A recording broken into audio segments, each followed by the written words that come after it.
If you are in the mood for some de-influencing, then you've come to the right place. Hey everyone, welcome back. My name is Carmel, and in today's video I'm sharing with you a bunch of makeup products that I really regret purchasing. Yep, if I could go back in time, I would not buy these again. So if you are interested in hearing what my problem is, then please do keep on watching. Just a quick disclaimer before we get started, just because these products didn't work for me, it does not mean they won't work for you. And I'm pretty certain there are going to be people watching this video spotting some of their holy grails in this pile of products. And I am not here to offend you.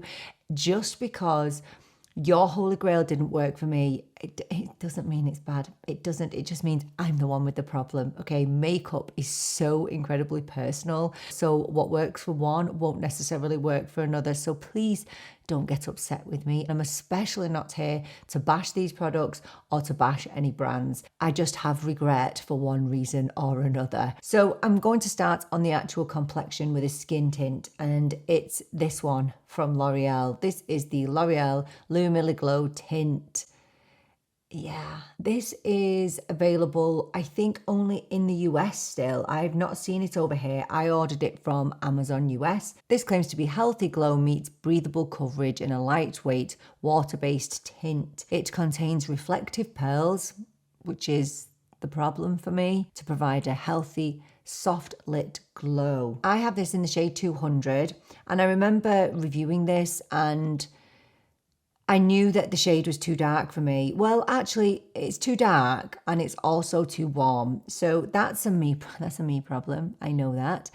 But I just don't like the finish of this at all. And you are looking at someone who lives for glowy products.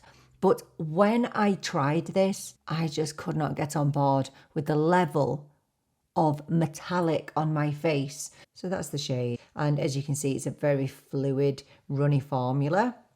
So, I don't even want to put this on. So we're going on this side first. This is my BK Beauty 101 brush, and I'm just going to push it into the skin. Oh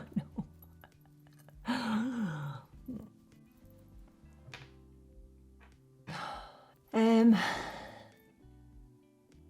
But I remember when I was choosing my shade, there wasn't much within my shade range, to be honest, to choose from.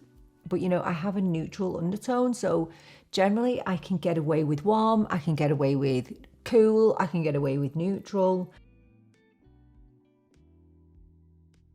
It definitely emphasizes my pores. It definitely emphasizes my rosacea and my texture that you can see. And it looks really metallic, and I can't get past it. I just can't get past it. No, I've not changed my mind. I don't like it. And yes, I'm going to take 50% of the blame here, okay, because the shade is too dark, too warm for me. But I still don't like it. I don't like it. So let's move on to concealer. And I know this product, this one is going to upset some people because I know some people literally adore it. It's the Merit Complexion Stick. Yeah, but I'm going to use it today. I'm giving it a chance, and I'm going to hope that it's going to maybe improve my face right now. So let's put it to the test. This is in the shade Sand. And I think with this, I was really confused as to what this was supposed to be. So it looks like a very skinny foundation stick, doesn't it? Oh, look at how orange I look. It's oxidizing. Oh gosh, we need to save this, seriously. So I remember when I first bought this, I thought, what is this? I think some people use it as a concealer. Some people use it all over the face as a foundation.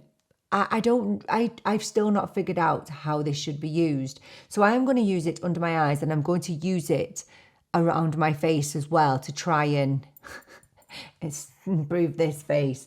So let me just show you the shade. So that's the shade Sand, which is definitely more an appropriate shade for me. So let's go in under the eyes a bit. So yeah, like I said, I think some people just use this as a standalone concealer, but it's far too creamy to be used under my eyes. Even when I'm blending it out with my fingers, because I want the warmth of my finger to kind of melt this into my skin a bit, it's just too heavy feeling. When I did my initial review of this, a lot of people were saying, well, I just use it sparingly around the face so that they don't have to use a full foundation. It will start to crease because it's just too thick and heavy for under my eyes. I definitely need something more liquidy that's going to sink into the skin. So I'm just going to pop a little bit in certain places of my face. So a little bit here, because I feel like my face really needs to be rescued today. And I'm going to put a bit over my blemishes. So I've cleaned off my BK Beauty 101 and I'm just going to use this to blend it out. It's really creamy, but not as creamy as, for example, the Dior foundation stick, if you were wondering what the similarities and differences were.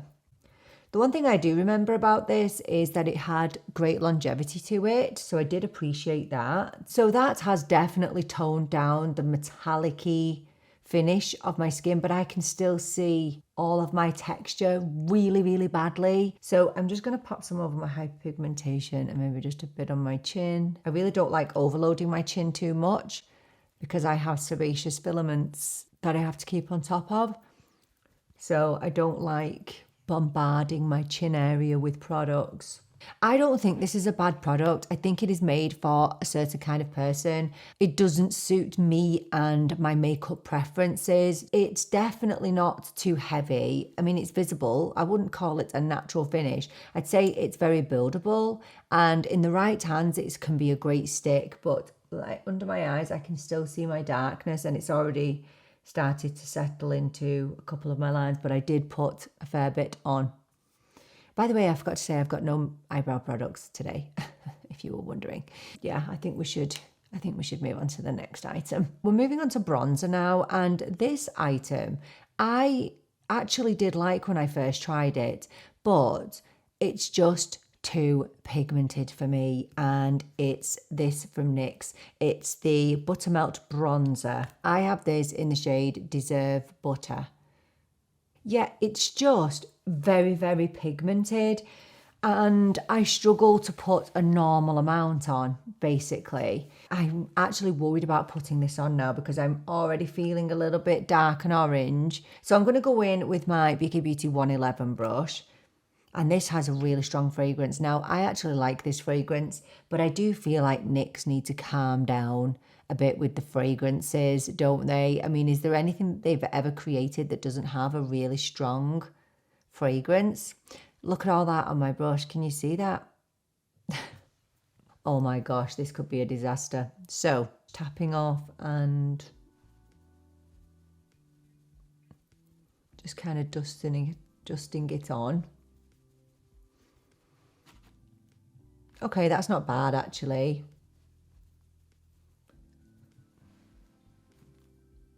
Okay, I think the key is to tap, tap, tap and tap again and then wipe it off as well. So look, the reason that I regret buying this is because it is just too pigmented for me. I just really struggle with applying it. If you know anything about me, everything that I use needs to be easy. It needs to be really straightforward and not really faffy to use. So the fact that this could go wrong really easily absolutely petrifies me. So that's why I regret buying it. I do. And maybe it's the shade. Maybe this shade is just too dark for me. I don't know. But yeah, I still, although I actually like the formula, I really do, I just can't bring myself to keep using this. It's just a bit too much. So maybe, again, it's my problem. That actually didn't go as terribly as what I thought. Honestly, I do not have many blushes that I regret purchasing. I'm very happy with most blushes. I love blush, and it would take a really poor blush for me to really dislike it. But there's actually a couple that stand out to me as poor. One of them I've already spoken about, which is the Maybelline Sun Kisser blush. Oh, I can't use that again on camera. But the other one is this, and I know I'm going to regret using this so much. This is the e.l.f. Halo Glow Beauty Wand blush. So I will say that these beauty wands are not terrible at all. I did like the contour, but this blush, oh man, it's not good. It's not good at all. This is very radiant. So I'm popping this on with my, what is this? My BK Beauty 109. Yeah, I mean, that's not actually too bad. Okay, it's blending a lot better than it usually does. It's just here to show me up, isn't it? But if you were to see me in real life right now, you would see that I basically look like a robot, an actual robot, because I am so metallic-y looking right now. That's actually not as bad as what I thought it was going to be. Thank you. I actually was dreading putting that on my face. It isn't looking amazing. And look at how much you can see all of my rosacea there just gleaming away. Obviously, I don't have the best mix of products on today, but that's not turned out too badly. I still wouldn't buy it again, ever. I still regret purchasing it. There are much better blushes out there. Okay, I've just popped some eyeshadow primer on because now we're going to move on to the eyes. Of all the eyes, this product is probably the only one in this whole collection that isn't about the actual product. The actual product is really, really good. It's the colour story, okay? So this is my regret. It's the Charlotte Tilbury Beautifying Eye Trends in the colour story Digital Lilac. Nothing wrong with these formulas. This, I will say, is probably the best Charlotte Tilbury eyeshadow formula I've ever tried.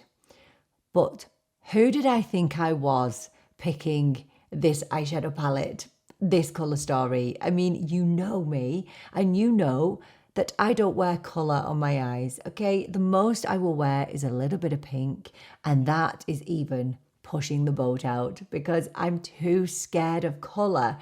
So have I been using this? The answer is no. No, I have not, because I am terrified of it. So yeah, we're going to go in with this today. Again, this is not about the eyeshadow palette and how good it is, because it's absolutely amazing. But there were a number of palettes released at the same time. I think maybe 6. And I was looking at them this morning and thinking, what was I thinking? There were so many more options out there to me that I would have worn, maybe even on a daily basis. This I never pick up, because what am I going to do with this? I'm going to go in my BK Beauty 202, and we're going in very carefully over here with this shade. So that's not too bad. It actually matches my top. Okay, yeah, I remember trying this, reviewing it, and just thinking, wow, I was wowed by how beautiful the mattes were in the palette and how easy they were to use. I have a lovely viewer, Laura, who said to me, I challenge you to wear some colour on your eyes. Yes, colour does scare me because I'm basic, all right? I'm a basic bee. That's me. I honestly, I'm just not born to wear bright colours. You know, you log on and you see all of these amazing content creators. Like even my good friend Jen, go and follow her, Jen D Beauty. She creates the most amazing eyeshadow looks, but I just don't have the ability, first of all. Okay, I don't know what I'm doing. I can't create eyeshadow looks because I'm not very good at eyeshadow. I'm going to go in with this colour down here. So obviously this is a very personal regret, and it is literally only based on the colour story. If I could go back in time, I would choose one of the other colour stories because I do love these eyeshadows, but I'm just not going to really get use out of this one because I am I'm boring. That's why. Right, I'm going to go in with this shade up here. I actually think these palettes were limited edition, so I don't know if you can even get these now. I mean, they are absolutely beautiful. I cannot deny that. But it's just, for me, on an everyday basis, it's just not happening. Okay, I'm going to top with this beautiful topper here. It's called Diamond Dimension, and I remember being blown away by this. I'll just pop some in the middle. Absolutely gorgeous. Oh my gosh. Maybe I just need to stop being a wimp. Okay, so there I am outside of my comfort zone with a bright eye look. And yeah, it's not a very good eye look, but the actual eyeshadows are lovely. I just wish I could go back in time and buy one of the more wearable colour stories, that's all. Right, we're moving on to mascara now, and I have this mascara from Essence. This is the I Love Extreme Crazy Volume Mascara. I haven't really used this since I got it. So I got this a while ago now, and I remember using it and just not enjoying it. So first of all, oh look, I don't know if you can see, but it's absolutely covered in product. So it's really gloopy. And the size of this wand is bigger than my head. Literally, look, oh my gosh. I'm gonna have to wipe off all of this excess because it's absolutely terrible. Okay, I've wiped off all of the excess. Okay, so the one thing I'm remembering now is that it does drag onto your lashes, which feels really nice. But even though I wiped off the brush, it's still distributing loads of product.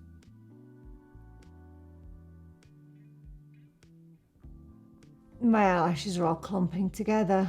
Can you see that? I did both eyes with one dip. I guess you could say it's a bit volumizing, but my lashes are just clumped together and it really dries so fast. Yeah. No. Yeah, no. No. Really gives me anxiety, that mascara. If I was to go for any Essence mascara, go for the Essence Lash Without Limits, the regular one. That's my holy grail. That, no, just no. I'm going to go in with some powder now, and this is going to be an interesting test because I've recently fallen in love with the Wet n Wild Soft Pink Photo Focus powder. It's one of my holy grails now. But I was never blown away by the original Photo Focus translucent powder. So I want to give that a go today, but I mean, I wouldn't buy it again. Look, I've used barely any of it because I was just never a fan of it. So I kind of want to give it a last run today before it's ditched entirely for my pink powder. So this is just an old Morphe brush, and I'm just going to go in just around the face, especially under the eyes. I hate my under eyes today. I hate my whole face, to be honest. I'm not going to lie to you. I'm just going to go around my face with the same brush because I am still far too reflective. I mean, it's actually improved my face slightly, but my under eyes, it feels dry. What, is this a different formula? I need to know. Are they the same? They're not the same ingredients. That's why. I thought they were the exact same ingredients. Well, there you go. That's why. That's why I don't like this and I love this. Don't buy this, buy this. Okay, go for the soft pink. It's so much better. It looks dry, this one under my eyes. It's actually not too bad on my face, but it doesn't look great. It doesn't look good. It doesn't look good at all. I am going to move on to the lips now, but before I do, I'm going to use some setting spray and I'm going to go in with this. This is the Huda Beauty Easy Bake Setting Spray. I got the mini and thank goodness that I did because I'm just not a fan of this. It tends to make my makeup look funny by the end of the day. And I don't know whether it's because I've got dry skin. I think people with oily skin have really appreciated it. But I think this is kind of a powdery setting spray. So it's not a powder, but it sets as a powder as far as I'm aware. And you can you see around the cap? You can see the white that is formed on there. I'll give it a little spray.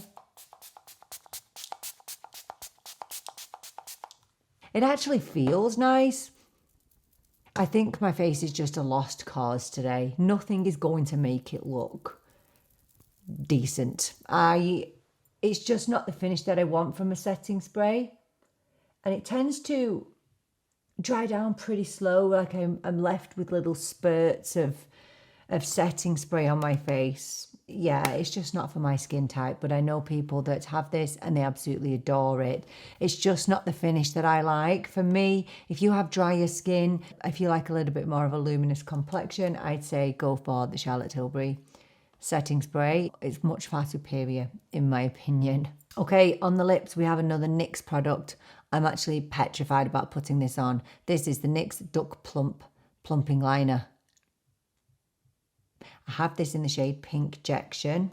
Now, I had 2 issues with this. Number 1, this hurts. This is painful. I had to remove this the last time I put it on because it was so painful to put on. So I'm a little bit scared. The second issue I had with it is it snapped. That's actually pushed in. It actually snapped on me on camera, actually.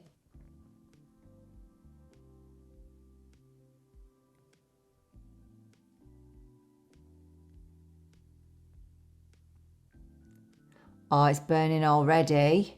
Oh, I can feel it starting. Some people are obsessed by this and think it's the absolute best lip liner in the world. Oh, it's hurting. Oh, it actually hurts. I'm going to continue now with the lips because there's a big chance I'm going to have to take this lip liner off because it really hurts and it doesn't plump my lips. I've overlined my lips. I'm going in with this. This is the Catrice Shine Balm, the lip lacquer. This is very similar to the Maybelline Vinyl Inks, but I didn't like this. So I'm going to give it a shake. This is in the shade Good Taste. Oh, it's getting to the back of my throat. So that's the shade and it's absolutely gorgeous. So it's supposed to be one of those products that goes on like a liquid and it actually stays shiny on your lips. It's supposed to stay shiny on your lips. So I'm just going to pop a little layer. I think the key to these are to pop on. Oh no, that's made my burning worse. It has a fairly strong smell. You know, that lipsticky type smell. I think there's 2 things that I didn't really like about it. Number 1 was it's still a little bit tacky. So can you see? Now, I will say that they are very similar to the Maybelline Vinyl Ink, and I do find that the Vinyl Ink do remain a little bit tacky as well. And also, I expected it to be a little bit shinier than what it is. So it's supposed to be a shine balm, whereas I feel like the Vinyl Ink remain really, really shiny. And this is just like, you know, it's got a little bit of shine. It's actually a lot nicer than what I remember, to be fair. So that's probably been the best success of today. These products just don't work for me for many different reasons. I think there are just better alternatives out there. So if I was to give you alternatives, if you want an alternative to the Lumi Glow tint, then go for the Lumi Glotion. They have a very, very similar finish, but I don't know who's wearing this as a standalone tint, as a standalone foundation, because you'd have to have the most perfect, flawless skin to wear it. If you have any texture like me, you're not going to like it. The Lumi Glotion is perfect as a base and then to go in with your foundation or your tint over the top of it, and it will give you a flawless base. This is such a good product and one that I definitely prefer to the L'Oreal tint. Plus, this oxidizes. I mean, look at me. Don't mind the Merit complexion stick. I just still haven't figured out how it fits into my makeup routine for me to get the best out of it. I don't like it under my eyes. I hate my under eyes today. I don't mind it for a little bit of coverage around the face, but I just expected more from it, so I would not purchase that again. If I was to recommend anything else, it would be this from Dior, the Dior Complexion Stick. Yes, this one has fragrance, which is a big negative, but it's still a better product than the Merit, in my opinion. I just think you get your money's worth a bit better. This didn't turn out too horrifically. Usually it's very patchy, which is the e.l.f. Halo Glow blush. If I was to suggest an alternative, I would go for the Essence Baby Got Blush. That I just had way more success with these, honestly. As for the bronzer, this didn't turn out too badly at all. I think it's a really nice formula actually, but I just find it far too pigmented. I would be more inclined to go for something like this, which is the Maybelline Lifter Sticks. Yes, it's a different formula, different type of product. So this is cream and this is powder, but I think this just sinks into your skin and it's just so much more flattering if you have more mature skin. I don't have an alternative to the eyeshadow palette. I just wish I could go back in time and pick a more wearable eyeshadow. I don't mind my eyes looking like this. I think it's lovely, but there's a time and a place for it. I am not going to be using this palette very much ever. I mean, on the odd occasion. That is a real personal thing. Out of all of them, this is the most personal to me. The mascara, yeah, it does give you a bit of volume, but oh my gosh, it gets disastrous really quickly. I have to wipe off 80% of the product off the massive brush. If you're going to go for anything from Essence, go for the Essence Lash Without Limits. It is the best. Not the waterproof one. This one, so good. I don't know if this has plumped my lips or not. I don't care whether it's plumped my lips or not. It's not worth the pain. This is painful, honestly. I don't like it. If you're going to go for any lip liner, you don't need to go for a plumping one. Just overline slightly and go for the Maybelline Lifter liners. Honestly, they are beautiful, creamy, and they're not going to hurt you. Genuinely, the Shine Balm hasn't been a disaster, to be honest. I like it a lot more than what I remember. I'd be interested to pick up another shade actually of this. So I might do that. This has been the only success of today, I think. And as for the powder, I have only just discovered that the ingredients are different in this to this. So that's why I never had success with this, but I have success with this. Yeah, I would definitely go for the soft pink all day long over the original. As for setting sprays, I mean, this doesn't look too bad today at all, but it just hasn't worked for me on a long-term basis. I would always choose the Charlotte Tilbury setting spray. This is a holy grail. I have some issues with this sometimes, but I never have issues with this. So it's just a no-brainer. I still stand by the fact that I regret purchasing these products. Apart from the Catrice lip product, that's the only one that I'm doubting myself on now. So yeah, you'll have to let me know down in the comments, what makeup products have you regretted? Have you tried any of these? Are some of these your holy grails, or do you agree with me and do you also have makeup regret? Let me know down in the comments. Thank you so much for joining me for this video. I so appreciate you being here with me. I'm really looking forward to seeing you in the next video. But until then, take care and bye for now.